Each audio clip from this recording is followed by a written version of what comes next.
बिस्मिल्लाहिर्रहमानिर्रहीम। अस्सलाम वालेकुम। आप देख रहे हैं अलिफ न्यूज़ और मैं हूं आपके साथ माजिद अली। शामिल करते हैं आज की हेडलाइंस। पाक अफगान चमन सरहद 8 दिनों बाद आमदो-रफ्त के लिए दोबारा बहाल। इसराइल के शाम में ईरानी ठिकानों पर फजाई हमले। चीनी सदर और उनकी अहलिया की थाईलैंड के शाह और मलका से मुलाकात। आर्मी चीफ तकर्रर समरी मौसूल वजीर आजम सेहतियाब 5 नामों पर मशावरत। तुर्क फोर्सेस के शाम और इराक में कुर्द बागियों पर हमले। अमेरिका का रूस और चीन से मुकाबले के लिए हाइपरसोनिक हथियारों की तैयारी तेज करने का अंदिया। एशिया को आलमी ताकतों की पंजा आजमाई का मैदान नहीं बनना चाहिए, चीन ने बड़ा बयान जारी कर दिया। इमरान खान 26 नवंबर को बड़ा सरप्राइज देने वाले हैं। पाकिस्तान और दुनिया भर की खबरों से बाखबर रहने के लिए अलिफ न्यूज़ को सब्सक्राइब कर लें। हेडलाइंस आपने जानी, अब बढ़ते हैं खबरों की तफसीलात की तरफ। बलूचिस्तान के जिला चमन से मुल्हिका पाक अफगान सरहद को 8 दिनों बाद खोल दिया गया, जिसके बाद पैदल और तजारती गाड़ियों की आमदोरफ्त बहाल हो गई। पीर की सुबह सरहद खुलने पर मामूल की सरगर्मियां शुरू हुई तो 8 दिनों से फंसे हजारों अफगान बाशिंदे भी वापस अपने वतन लौट गए। इनमें एक बड़ी तादाद खवातीन, बच्चों, बुजुर्गों और मरीजों की थी जो सरहद के करीब खुले आसमान तले रातें गुजारने पर मजबूर थे।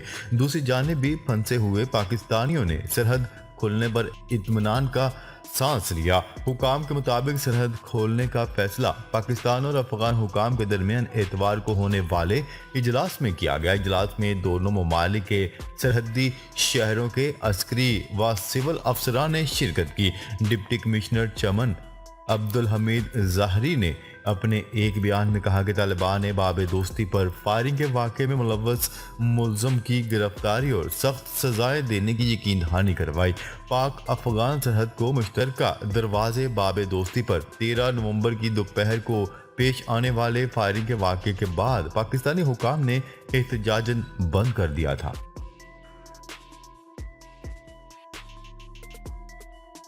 खबर के अगले हिस्से में बात करते हैं। इसराइल शाम में ईरानी मलेशियों को पड़ोसी मुल्क में फैलने से रोकने के साथ साथ लबनानी हिजबुल्लाह को हथियारों की स्मगलिंग को रोकने के लिए अपने मंसूबे पर अमल करते हुए ईरानी मकामात को निशाना बना रहे हैं।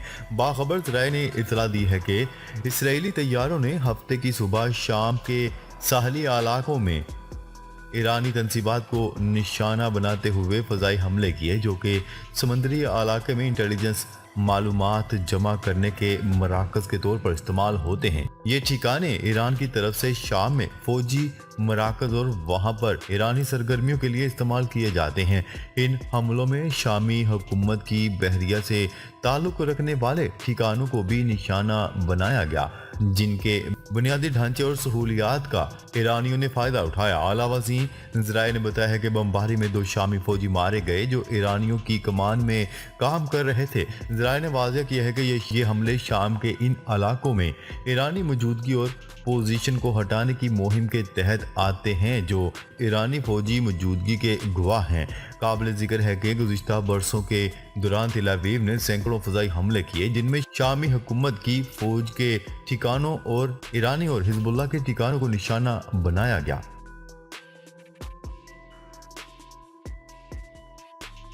खबर के अगले हिस्से में बात करते हैं। चीनी सदर और उनकी अहलिया की थाईलैंड के शाह और मलका से मुलाकात के बाद वतन वापसी। चीनी सदर शी जिनपिंग ने थाईलैंड के बादशाह महावजीरा और मलका सोथेरा से बैंकॉक के ग्रैंड पैलेस में मुलाकात की। सदर शी जिनपिंग और उनकी अहलिया ने शाह वजीरा, मलका सोथेरा और शहजादी सीधी सनावरी के साथ तस्वीरें बनवाई और खुशगवार माहौल में तबादला ख्याल किया। चीनी सदर ने कहा कि चीन और थाईलैंड अच्छे पड़ोसी, बेहतरीन दोस्त, नफीस रिश्तेदार और अच्छे शराकतदार हैं और दोनों ममालिक के ताल्लुकात वक्त की कसौटी का मुकाबला करके नए दौर में मजीद मजबूत हुए हैं। दोनों ममालिक के दरमियान जामिया तस्वीराती तावन पर मबनी शराकतदारी के क़याम की रवां साल 10वीं सालगिरह पर रोशनी डालते हुए सदर शी जिनपिंग ने कहा कि चीन थाईलैंड के साथ मिलकर काम जारी रखेगा ताकि दोनों ममालिक के एक ख़ानदान के खसूसी रिश्तों को आगे बढ़ाया जाए और दो तरफा कम्युनिटी की तामीर की जानिब एक हम नसीब मुस्तकबिल और दो तरफा ताल्लुकात में एक नया बाब तहरीर किया जा सके। चीनी सदर ने दोनों ममालिक की दोस्ती के लिए बादशाह और थाईलैंड के शाही खानदान की दरीना हमायत और तवज्जो और दोस्ती को मजबूत बनाने और दोनों ममालिक के दरमियान ताल्लुकात को फ़रोग देने में इनके खसूसी और अहम किरदार की अहमियत को उजागर करते हुए इसकी तारीफ की।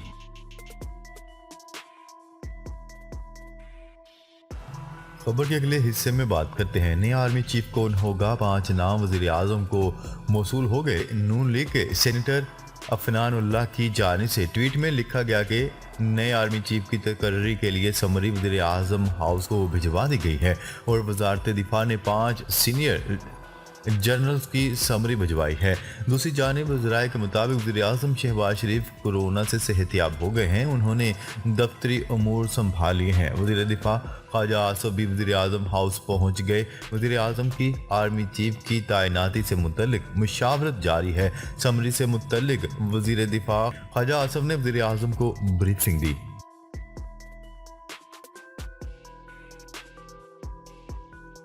खबर के अगले हिस्से में बात करते हैं तुर्किया की फोर्सेस ने शाम और इराक में कुर्द बागियों के ठिकानों को निशाना बनाया, जिसके नतीजे में 31 अफराद हलाक हो गए। गैर मुल्की खबरसां इदारे की रिपोर्ट के मुताबिक गुज़िश्ता हफ्ते तुर्किया के शहर इस्तंबुल में होने वाले धमाके में तुर्क हुकाम ने कुर्द अस्करियत पसंदों के मुलव्वस होने का दावा किया था। ताहम कल अदम कुर्द ग्रुप PKK ने हमलों में मुलव्वस होने की तरदीद की थी। तुर्क वजारत दिफा के मुताबिक तुर्किया फोर्सेस ने धमाकों के बाद कार्रवाइयां करते हुए शाम और इराक के मुख्तलिफ इलाकों में फजाई हमले किए, जिसमें कुर्द बागियों के ठिकानों को निशाना बनाया गया। शामी कुर्द तर्जुमान का कहना था कि तुर्किया की फोर्सेस के हमलों में बड़ी आबादी पर मुश्तमिल 2 गाँव के लोगों को निशाना बनाया गया। तुर्क वजारत दिफा के तर्जुमान के मुताबिक दहशत गर्दों के शेल्टर्स, बंकर, टैंकर और वेयर हाउसेस को कामयाबी से तबाह किया गया, जबकि शुमाली शाम और शुमाली इराक में कुर्द अस्करियत पसंदों के 90 ठिकानों को तबाह किया गया। जबकि शाम में काम करने वाले बरतानवी इंसानी हकूक तंजीम का कहना है कि तुर्किया के हमलों में सिर्फ शुमाली शाम में 31 अफराद हलाक हुए, जबकि इराक में हमलों का हदफ वाज़ेह नहीं हो सका। इससे कबल एतवार के रोज तुर्किया के सरहद के साथ शाम से एक रॉकेट भी फायर किया गया था, जिसमें चंद अफराद जख्मी हुए।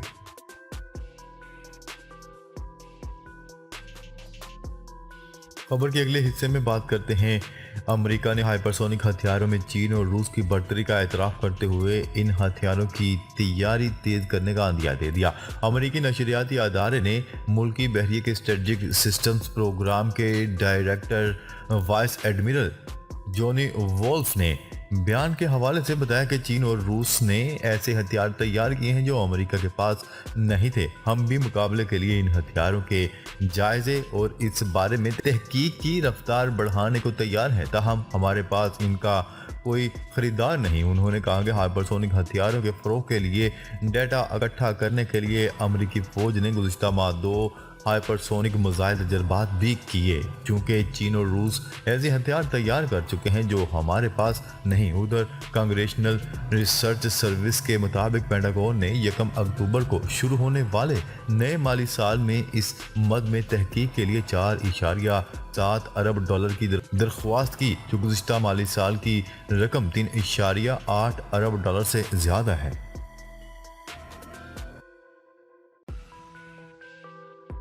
खबर के अगले हिस्से में बात करते हैं चीन के रियासती कौंसलर और वजीर खारजा वांग ई का कहना है कि चीनी सदर शी जिनपिंग ने एशिया पैसिफिक इक्तिसादी ताउन के कामयाब तजर्बे का खुलासा बयान करते हुए इस बात की निशानदही की कि एशिया पैसिफिक खित्ता किसी का बैकयार्ड नहीं, इसे बड़ी ताकतों की पंजा आजमाई का मैदान नहीं बनाना चाहिए। सदर शी जिनपिंग ने यह भी ऐलान किया कि चीन अगले साल तीसरे बेल्ट एंड रोड बैनुल-अक़वामी ताउन समिट के इनकाद पर गौर कर रहा है, जो नए मौका लेकर आएगा और एशिया पैसिफिक और दुनिया की तरक्की और खुशहाली में नई तहरीक पैदा करेगा।